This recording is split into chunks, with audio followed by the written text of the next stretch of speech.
জঙ্গল মানেই রহস্য, জঙ্গল মানেই অ্যাডভেঞ্চার, জঙ্গল মানেই ভয়ানক এবং সৌন্দর্যর মেলবন্ধন একসাথে এক জায়গায়। কিন্তু আজ এই পৃথিবীর ভয়ঙ্কর জঙ্গলের কোনো কাল্পনিক কাহিনী নয়, এক সত্য ঘটনা নিয়ে তৈরি মুভির এক্সপ্লেন করতে চলেছি। অ্যামাজনের জঙ্গলকে পৃথিবীর সবথেকে গভীর এবং ভয়ানক জঙ্গল বলা হয়। কি হয়েছিল তখন যখন সেখানে গিয়ে ফেসে যায় একজন, এবং তারপর পৃথিবীর ভয়ানকতম জঙ্গল অ্যামাজনে তার সাথে যা ঘটতে শুরু করে তা শুনলে শিহরণ জাগবে। এবং সব থেকে অবাক করার মতো ব্যাপার হলো এই ঘটনাগুলো বাস্তবে একজনের সাথে ঘটেছিল। হ্যালো, তোমরা দেখছো এক্সপ্লেইন টিভি বাংলা। আজকের মুভি জঙ্গল। মুভি শুরু হয়, দেখা যায় এই ছেলেটাকে, এর নাম হলো ইয়োসি। ইয়োসি 3 বছর আর্মিতে কাজ করে 1980 সালে ইসরায়েল ছেড়ে চলে আসে, কারণ সে ঘর সংসার বা চাকরি করে আর 5 জন ছেলের মতো জীবন কাটাতে চায়নি। তার জীবনের মূল লক্ষ্য ছিল অ্যাডভেঞ্চার, অজানা রহস্য উদ্ধার করা ছিল তার অন্যতম শখ বা জীবনের উদ্দেশ্য। এই উদ্দেশ্যে ইয়োসি রওনা দেয় দক্ষিণ আমেরিকার বলিভিয়ার উদ্দেশ্যে। এখানে তার দেখা হয় মার্কাস নামে একজনের সাথে। মার্কাস একজন স্কুল টিচার এবং খুবই হাসি খুশি একজন মানুষ। প্রথম আলাপে ইয়োসি এবং মার্কাস খুব ভালো বন্ধু হয়ে যায়। এরপর তারা দুজনেই একসাথে ঘুরতে থাকে এবং এভাবেই একদিন ঘুরতে ঘুরতে মার্কাসের সঙ্গে দেখা হয় তার বন্ধু কেভিনের। কেভিন একজন ফটোগ্রাফার, ওয়াইল্ড লাইফ ফটোগ্রাফার, যারা কিনা গভীর জঙ্গল টঙ্গলে ফটো তোলে। এরপর তাদের 3 জনের মধ্যে খুব ভালো বন্ধুত্ব হয়ে যায়। সময় কিন্তু বেশ ভালোই কাটছিল। একদিন বাজারে গিয়ে পরিচিত হয় কার্ল নামে এই ব্যক্তির সাথে। পরিচয় হবার পর সে ইয়োসিকে বলে, আমার কাছে এমন একটা জায়গার খোঁজ আছে যেখানে অরণ্য ততটাই গভীর যতটা রহস্যজনক, এবং সেই জঙ্গলের মধ্যখানে লুকিয়ে আছে এক অজানা ভয়ানক আদিবাসী সম্প্রদায়, যারা আমাদের সমাজ থেকে অনেক আলাদা। এবং আমাদের সমাজ অনেক সভ্য এবং শিক্ষিত হলেও তাদের সেই ভয়ঙ্কর জঙ্গলের মাঝখানে কিন্তু এখনো আদিম যুগ চলছে। তাদের খোঁজ কেউ জানে না। আপনি যদি চান তাহলে আমার সঙ্গে সেখানে যেতে পারেন, ইয়োসিকে বলে সে। এইসব কথা শুনে খুব খুশি হয়ে ইয়োসি তার সমস্ত কথা তার বন্ধুদের জানায়। কিন্তু মার্কাস এবং কেভিন এইসব কিছু বিশ্বাসই করে না যে বর্তমানেও কোনো জঙ্গলের মধ্যে আদিম যুগ চলছে। তবে ইয়োসির কথায় তারা কার্লের সঙ্গে দেখা করতে রাজি হয়ে যায়। কার্ল তাদেরকে একটা ম্যাপ দেখায় এবং সেখানে সে কিছু অজানা জায়গার কথাও বলে, যেখানে শুধুমাত্র আদিম আদিবাসীরা নয়, রয়েছে গুপ্তধন বা সোনার ভান্ডার। কিন্তু এসব কথা মার্কাস আর কেভিনের তেমন একটা বিশ্বাসযোগ্য বলে মনে হয় না। তাদের মধ্যে 2-1 এই ভয়ঙ্কর ঝুঁকিপূর্ণ জঙ্গলের মাঝখানে যাওয়াতে আপত্তি করে, কিন্তু শেষ পর্যন্ত সবাই রাজি হয়ে যায়। কাল তাদেরকে বলে যে জঙ্গল সম্পর্কে সবকিছু জানি আমি, যে কোনো বিপদ আপদ যদি আসে তাহলে আমি সামলে নেব, চিন্তা করো না। 1981 সালের 4 নভেম্বর তারা সমস্ত প্রয়োজনীয় জিনিস নিয়ে রওনা হয়। এখানে বলে রাখি, প্রয়োজনীয় জিনিসের মধ্যে কিন্তু ইয়োসি আসার সময় একটা ধার্মিক বই নিয়ে এসেছিল। দেখতে দেখতে তারা প্রবেশ করে অ্যামাজনের গভীর জঙ্গলে, যেখানে চারদিকে শুধুমাত্র সবুজ আর সবুজ এবং নানান রকম জানা অজানা পশু পাখি আর নদী, ঠিক যেটার উদ্দেশ্যে তারা এসেছে।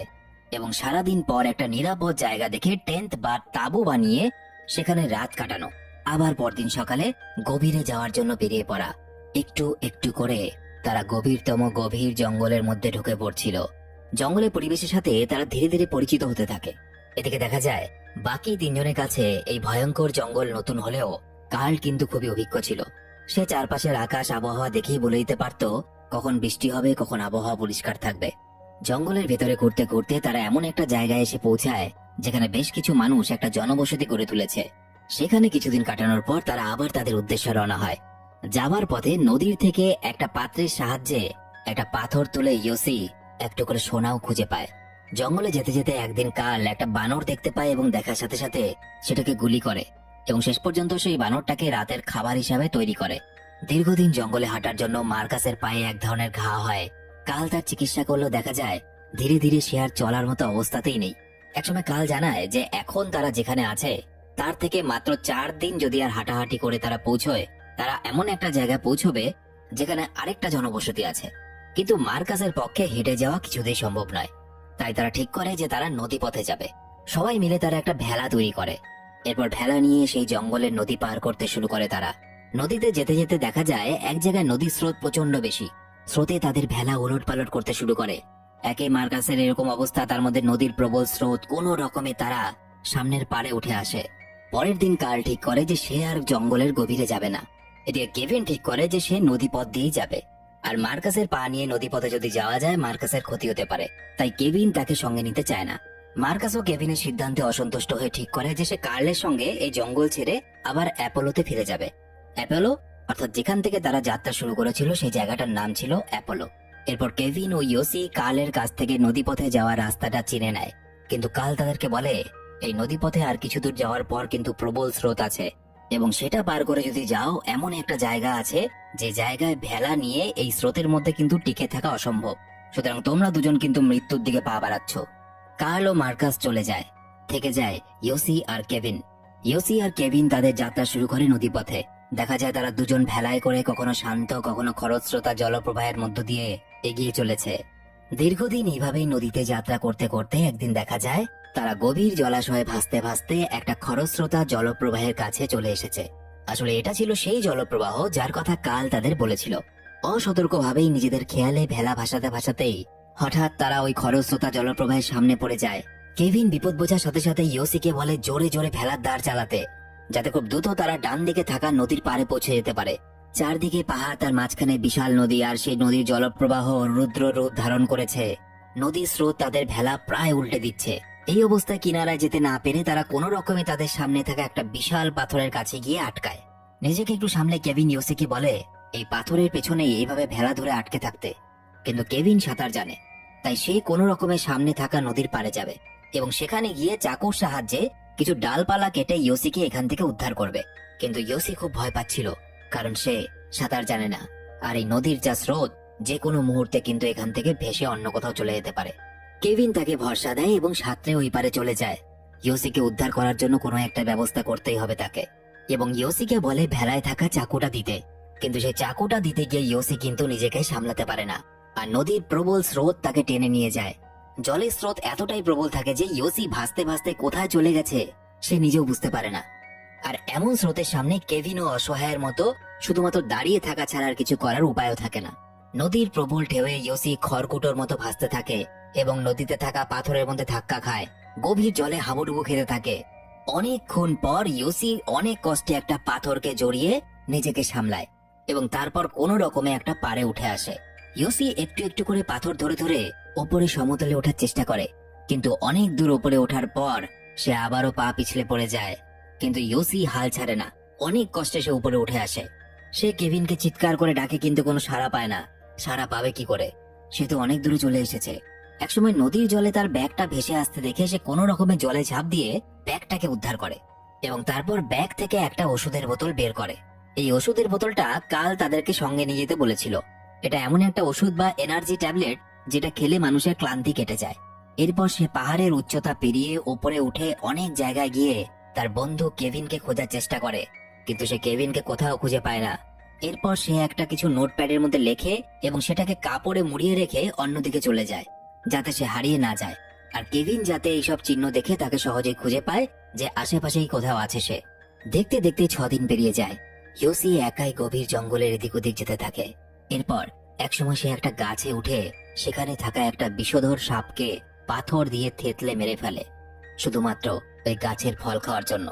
এবং খুব ভালো করে লক্ষ্য করলে দেখা যাবে সভ্যতার শুরুর দিক থেকে কিন্তু মানুষ এটাই করে এসছে। নিজের খিদে মেটানোর জন্য প্রয়োজনে অন্য প্রাণীকে হত্যা করতে পিছু পা হয় না মানুষ। এরপর সারাদিন জঙ্গলের এদিক ওদিক ঘুরে রাত্রে যে কোনো একটা জায়গায় গিয়ে সে শুয়ে পড়ে। এভাবেই তার দিন কাটতে থাকে। এর সাথে দেখা যায় একা থাকার কারণে কিন্তু ইয়োসি এখন হ্যালুসিনেট করতে শুরু করেছে, অর্থাৎ সে চোখে ভুলভাল দেখতে শুরু করেছে, যেটাকে ভ্রম বলে। কখনো সে স্বপ্নে নিজেকেই দেখছে, কখনো সে দেখছে তার সামনে মার্কাসকে দাঁড়িয়ে থাকতে। জঙ্গলে থাকা বিভিন্ন বিপদ, পশু পাখির ভয়ে সে রাত্রে ঠিকমতো ঘুমোতে পর্যন্ত পারছে না, যেটা কিনা স্বাভাবিক ছিল। একদিন এভাবেই রাতে শুয়ে সে হঠাৎ দেখে একটা বাঘকে তার দিকে এগিয়ে আসতে। সে প্রচন্ড ভয় পেয়ে যায় এবং নিজেকে বাঁচানোর জন্য একটা লাইটার জ্বালিয়ে আগুনের ওপর একটা বোতলে থাকা কিছু স্প্রে করে এবং এবারের মতো কোনো রকমে সে বেঁচে যায়। পরদিন সকালে ইয়োসির মাথায় প্রচন্ড যন্ত্রণা হতে থাকে। দেখা যায় তার কপালের একটা অংশ অনেকটাই ফুলে রয়েছে। আসলে কিছুদিন আগে তার মাথায় কোনোভাবে একটা যোগ ঢুকে গিয়েছিল এবং সেটা কিছুদিন ওইভাবেই ছিল। কিন্তু এবার আর যন্ত্রণা সহ্য করতে না পেরে ইয়োসি তার কাছে থাকা একটা জিনিস দিয়ে তার কপাল কেটে ওই যোগটাকে বের করে। আর এটা আমাদের চারপাশে যেসব যোগ দেখা যায় সেসব যোগ নয়, অ্যামাজনের জঙ্গলের ভয়ঙ্কর যোগ।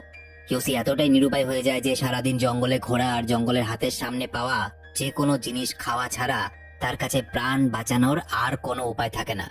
সে জঙ্গলে এদিক ওদিক ঘুরতে থাকে আর নিজের কাছে থাকা একটা ম্যাপ দেখে এখান থেকে বেরোনোর উপায় খুঁজতে থাকে। এই সমগ্র নির্জন জঙ্গলের মধ্যে সে নিজেকে প্রচন্ড একা ভাবতে থাকে, যেটা কিনা বাস্তব ছিল। এইভাবে জঙ্গলে হাঁটতে হাঁটতে একটা সময় ইয়োসির পায়েও মার্কাসের মতো ঘা হয়ে যায়। পরের দিন জঙ্গলে ঘোরার সময় সে একটা পায়ের ছাপ দেখে এবং সে বুঝতে পারে তার বন্ধু হয়তো আশেপাশেই আছে, কারণ পায়ের ছাপটা মানুষের পায়ের ছাপ ছিল। কিন্তু সে চিৎকার করে তার বন্ধুকে ডাকতে গিয়ে দেখে তার সামনে পাখির ডিমের খোলস পড়ে আছে। আসলে ইয়োসি আগের দিন এই জায়গা দিয়ে যাওয়ার সময় এই পাখির ডিম দুটো খেয়েছিল, তাই পায়ের ছাপটা অন্য কারো নয়, পায়ের ছাপটা ইয়োসির নিজেরই পায়ের ছাপ। সে খুব ভালো করে বুঝতে পারে যে একই জায়গা দিয়ে সে বারবার ঘুরে ফিরে আসছে। জঙ্গলটা যেন একটা ভুল ভুলাইয়া। এভাবেই তার অসহায় অবস্থায় দিন কাটতে থাকে এবং একসময় সে মানসিকভাবে ভেঙে পড়ে। নিজের পরিবারের কথা চিন্তা করতে থাকে। কখনো সে নিজেকেই দোষ দিতে থাকে, কারণ কার্ল আর মার্কাসের বারণ না শুনে সে নিজেই নদীপথে যাত্রা করতে চেয়েছিল। একসময় বৃষ্টি শুরু হয়, প্রবল বৃষ্টি। আর এই বৃষ্টিতে নদীর স্রোত আরো বেড়ে যায়। সে শুধু বইটাকে বুকে নিয়ে তার ঈশ্বরের ওপর ভরসা করে থাকে। অন্যদিকে দেখা যায় কিছু স্থানীয় লোক এসে জঙ্গলে কেভিনকে নদীর পাড়ে পড়ে থাকতে দেখে লোকালয়ে নিয়ে আসে। সুস্থ হয়ে কেভিন সেখানকার ফরেস্ট অফিসারকে সব কথা জানায় এবং নিজের বন্ধুদের খোঁজার আবেদন করে। কেভিনের অনুরোধ করার পর সেখানকার অফিসারের সঙ্গে কথা বলে তারা একটা প্লেন নিয়ে গোটা জঙ্গলে তল্লাশি চালায়, কিন্তু এত উপর থেকে সে ঘন জঙ্গল পরিষ্কারভাবে কিছুই দেখতে পায় না। ওদিকে ইয়োসিকে দেখা যায় নদীর পাড়ে দাঁড়িয়ে উড়ে যাওয়া প্লেনটাকে সে কিন্তু লক্ষ্য করেছে এবং একটা লাল কাপড়ের সাহায্যে নিজের উপস্থিতি বোঝানোর চেষ্টাও করে, কিন্তু দুর্ভাগ্যবশত কোনো লাভ হয় না। এরপর কেভিন ফরেস্ট অফিসারের সঙ্গে আবার কথা বলে ফরেস্ট অফিসার জানান যে 3 সপ্তাহ জঙ্গলে থাকার পরও অ্যামাজনের জঙ্গলে যদি কোনো মানুষকে না পাওয়া যায় তাহলে এটা ধরে নিও সেই মানুষটা আর বেঁচে নেই।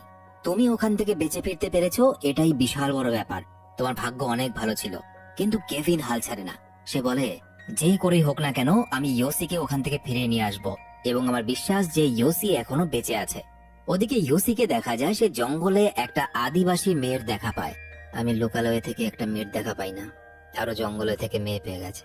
যাই হোক, ইয়োসিকে দেখে মেয়েটা প্রথমে ভয় পায়, কিন্তু ধীরে ধীরে মেয়েটা তার সঙ্গে মিশতে শুরু করে। মেয়েটা ইয়োসির কথা না বুঝলেও ইয়োসি সারাক্ষণ তার সঙ্গে কথা বলতে থাকে। সে এত দিন পর কথা বলার জন্য অন্তত একটা মানুষ তো পেয়েছে। একা থাকতে থাকতে সে পুরো মানসিকভাবে ভেঙে পড়েছিল, বাঁচার আশা ছেড়ে দিয়েছিল। মেয়েটাও সম্ভবত এই জঙ্গলে হারিয়ে গেছে। সে মেয়েটাকে ভরসা দিতে থাকে। সে বলে, আমরা একদিন ঠিক পৌঁছে যাবো লোকালয়ে, দেখবে, চিন্তা করো না, ঈশ্বর আমাদের সাথে আছে। কিন্তু অবাক ব্যাপার, মেয়েটা একটা কথাও বলে না। কিন্তু একটা সময় পর দেখা যায় ইয়োসি এতদিন ধরে এই সবকিছু কল্পনা করছিল, অর্থাৎ ওই মেয়েটা ছিল ইয়োসির হ্যালুসিনেশন বা কল্পনা। এবং সাইকোলজি অনুযায়ী এরকম এক ধরনের মানসিক রোগ আছে। এই রোগে কি হয়, কোনো একটা মানুষ যখন প্রচন্ড একাকিত্বে ভুগতে থাকে তখন সে তার মনের ভিতর থেকে যে কোনো একটা চরিত্রের জন্ম দিয়ে দেয়, যে চরিত্রটা কাল্পনিক হলেও তার সাথে সে সময় কাটায়। তো ইয়োসির মানসিক অবস্থাও সেটাই হয়েছিল এবং সে নিজেও বুঝতে পারে যে মেয়েটা শুধুমাত্রই তার কল্পনা। এই গভীর জঙ্গলের মধ্যে মানুষ বলতে সে একাই আছে এখানে।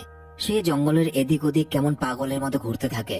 কখনো দেখে মনে হচ্ছিল সে কিছু ভাবছে, কখনো বা একা একাই কোনো কারণ ছাড়া হাসছে। অর্থাৎ আস্তে আস্তে সে নিজের মানসিক ভারসাম্য হারাচ্ছিল।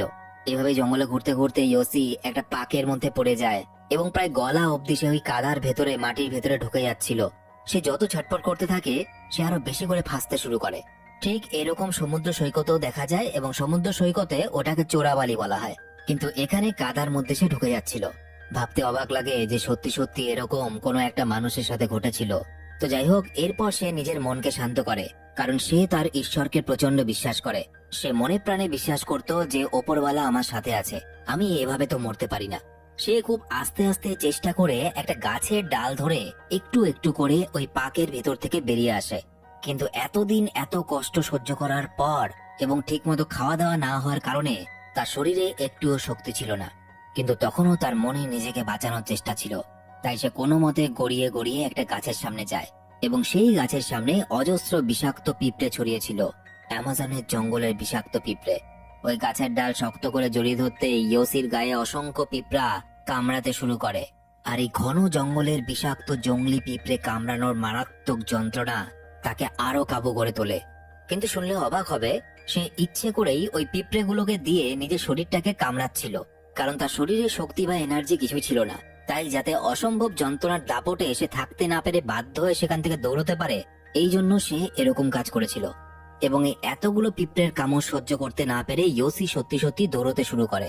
সে কল্পনা করতে থাকে সমস্ত কাছের মানুষদের, জঙ্গলে হ্যারিসোনেট করা সমস্ত দৃশ্য তার সামনে সিনেমার মতো ভাসতে শুরু করে। তার বারবার মনে হচ্ছিল কেউ যেন তাকে বলছে, ইয়োসি তুমি পারবে, তোমাকে পারতেই হবে। অন্যদিকে কেভিনকে দেখা যায় ফরেস্ট অফিসারের কথায় সে একজন মাঝির কাছে যায়। এই মাঝি জঙ্গল এবং নদী সম্পর্কে খুব ভালোভাবে পরিচিত ছিল। একমাত্র তার পক্ষেই ওই নদী পথে নৌকা চালিয়ে ইয়োসিকে খোঁজা সম্ভব ছিল। তাই কেভিন ওই নদীতে তাকে নিয়ে যাওয়ার জন্য অনুরোধ করে। কিন্তু 17 দিন ধরে একটা মানুষ নিখোঁজ, তাও আবার অ্যামাজনের গভীর জঙ্গলে। এই কথা জানার পর মাঝি বলে, কাকে আর খুঁজতে যাচ্ছেন? আপনার কি মনে হয় সে এখনো বেঁচে আছে? সেখানে গিয়ে কোনো লাভ নেই। কিন্তু কেভিন অনেক বিশ্বাস নিয়ে বলে যে আমার বন্ধু ঠিক বেঁচে আছে, আমার মনে হচ্ছে, আমার বিশ্বাস। সে আরেকবার শেষ চেষ্টা করতে চায়। এমনকি কেভিন মাঝির কাছে নদীতে নিয়ে যাওয়ার জন্য হাতে পায়ে ধরে, এমনকি সে তার নৌকাটাও কিনে নিতে চায়। অবশেষে মাঝি কেভিনের অনুরোধে নদীপথে ইয়োসিকে খুঁজতে বেরিয়ে পড়ে। এদিকে ইয়োসিকে দেখা যায় সে নদীর পাড়ে কিছু কাঠ দিয়ে একটা ওয়াই বানায়। ওয়াই মানে সে নিজের নামের প্রথম অক্ষরটা লেখে, যাতে তার সন্ধানে কেউ যদি আসে এই ওয়াইটা দেখে বুঝতে পারবে যে ইয়োসি এই আশেপাশেই আছে। এবং সেই ওয়াইয়ের সামনে বসে সে অপেক্ষা করতে থাকে। ইয়োসির সামনে এমন সময় একটা কচ্ছপ আসে, কিন্তু ক্লান্ত ক্ষুধার্ত হওয়া সত্ত্বেও ইয়োসি কিন্তু সেই কচ্ছপটাকে হত্যা করে না, কারণ সে এখন জীবনের মূল্য বুঝতে পেরেছে। সে জানে আঘাত পেলে কতটা কষ্ট হয়। এতদিন জঙ্গলে ভয়ঙ্কর জীবনযুদ্ধ করে সে অন্য প্রাণীদের কষ্ট উপলব্ধি করতে পেরেছে। উল্টে ইয়োসি আকাশের দিকে তাকিয়ে 2 হাত বাড়িয়ে ঈশ্বরকে ধন্যবাদ জানায় তাকে এতদিন জীবিত রাখার জন্য এবং তাকে এখনো পর্যন্ত বেঁচে থাকার জন্য মানসিক শক্তি দেওয়ার জন্য। এদিকে 2 দিন ধরে নদীতে ঘুরে ঘুরে বেড়ানোর পর কেভিন ঠিক সেখানে এসে পৌঁছায় যেখানে ইয়োসি ওয়াই লিখেছিল, কিন্তু ইয়োসিকে সেখানে দেখা যায় না। এরপর মাঝি জানায় যে এর থেকে গভীর জঙ্গলে যাওয়া আর সম্ভব নয়, সেটা নিরাপদ নয়। আর নদীর জলপ্রবাহ যেখানে প্রচন্ড খরস্রোতা, সেখানে তো নৌকো চালানো সম্ভব নয়। তাই বাধ্য হয়ে এবার তাদেরকে ফিরে যেতে হবে। কেভিন এরপর হতাশ হলেও সে ফিরে যেতে বাধ্য হয়। কিন্তু যখনই তারা নৌকা নদীতে নামিয়ে দিয়ে উল্টো দিশায় ঘোরাতে শুরু করে, তাদের কথা কিছু দূরে শুয়ে থাকা ইয়োসির কানে পৌঁছায়। ইয়োসি নিজের সর্বশক্তি দিয়ে কোনো মতে গড়িয়ে গড়িয়ে একটু কষ্টে উঠে দাঁড়ায়, কিন্তু বন্ধুকে জোরে চিৎকার করে ডাক দেওয়ার মতো শক্তি ইয়োসির শরীরে থাকে না। সে অসহায়ের মতো দূরে দাঁড়িয়ে ফিরে যাওয়া নৌকাটার দিকে তাকিয়ে থাকে। তবে সৌভাগ্যবশতই হোক বা ইয়োসির কথা মতো ঈশ্বরের কৃপাতেই হোক, কেভিন কিন্তু হঠাৎই দূরে দাঁড়িয়ে থাকা বিধ্বস্ত ইয়োসিকে দেখে খুশিতে চিৎকার করে ওঠে। সে দ্রুত নৌকা ঘুরিয়ে তার বন্ধু ইয়োসির কাছে গিয়ে তাকে জড়িয়ে ধরে। ইয়োসিও কেভিনকে দেখে চোখের জল আটকে রাখতে পারে না, সে কাঁদতে শুরু করে। এতদিন কিভাবে সে জীবন যুদ্ধ করে এই জঙ্গলের মধ্যে বেঁচে আছে একমাত্র সেই জানে। এরপর কেভিন তার বন্ধু ইয়োসিকে সেখান থেকে ফিরিয়ে নিয়ে যায়। 19 দিন এক অসহ্য যন্ত্রণা ও একটানা লড়াই শেষ করে ইয়োসি নিজের প্রাণ বাঁচাতে সক্ষম হয়। কেভিন ইয়োসিকে নিয়ে লোকালয়ে আসে। এমন ভয়ঙ্কর জঙ্গলে এতদিন থাকার পরেও কেউ ফেরত এসেছে এটা দেখে সবাই অবাক হয়ে যায় এবং তাদের ঈশ্বরকে ধন্যবাদ জানাতে থাকে। আর এই মুভিটা এখানেই শেষ হয়ে যায়। মুভিটা এখানে শেষ হয়ে গেলেও জানা যায় কাল ও মার্কাসকে নাকি খুঁজে পাওয়া যায়নি, এবং এর কিছুদিন পর জানা যায় কালকে নাকি পুলিশ অনেকদিন ধরেই খুঁজছিল এবং কাল নাকি মোটেও ভালো মানুষ ছিল না। সে জঙ্গলে ভ্রমণ করতে আসা বহু মানুষকে মিথ্যে কথা বলে জঙ্গলে নিয়ে যেত, যাদের কোনো খোঁজ পাওয়া যেত না। হয়তো কাল এদেরকেও যে জঙ্গলে নিয়ে এসেছিল কিছু একটা করার মতলবে, কিন্তু শেষ পর্যন্ত যেহেতু কেভিন আর ইয়োসি আলাদা গিয়েছিল, সুতরাং হয়তো তারা কালের হাত থেকে বেঁচে গিয়েছিল। আর কাল যে লুপ্তপ্রায় আদিবাসী সম্প্রদায়ের কথা বলেছিল যে অ্যামাজনের জঙ্গলে তারা বাস করে, এরকম কোন লুপ্ত সম্প্রদায়ের অস্তিত্ব বাস্তবে খুঁজেই পাওয়া যায়নি। কেভিন ও ইয়োসিকে দেখা যায় তারা নিজেদের স্বাভাবিক জীবনে ফিরে যায়। কেভিন জঙ্গলে তার ফটোগ্রাফির কাজ চালিয়ে যায়, আর ইয়োসি 10 বছর পর আবারও সেই অ্যামাজনের জঙ্গলে ওই নদীর তীরে ফিরে যায় ঘুরতে। হ্যাঁ, এই পাগলের একবারে শিক্ষা হয়নি, তাই আবার গেছিল ঘুরতে। তো যাই হোক, এটা কোনো কাল্পনিক কাহিনী ছিল না, এটা বাস্তব জীবনে একজনের সাথে ঘটেছিল। আর যার সাথে ঘটেছিল তারও নাম ছিল ইয়োসি ঘিনসেনবার্গ। 1981 সালে এই ঘটনাটা ঘটেছিল। তো আজকে ভিডিওটা কেমন লাগলো কমেন্টে অবশ্যই লিখে জানাবে। ভিডিওতে শুধুমাত্র একটা লাইক করে বন্ধুদেরকে শেয়ার করো। দেখা হচ্ছে পরের ভিডিওতে। সবাই খুব ভালো থেকো।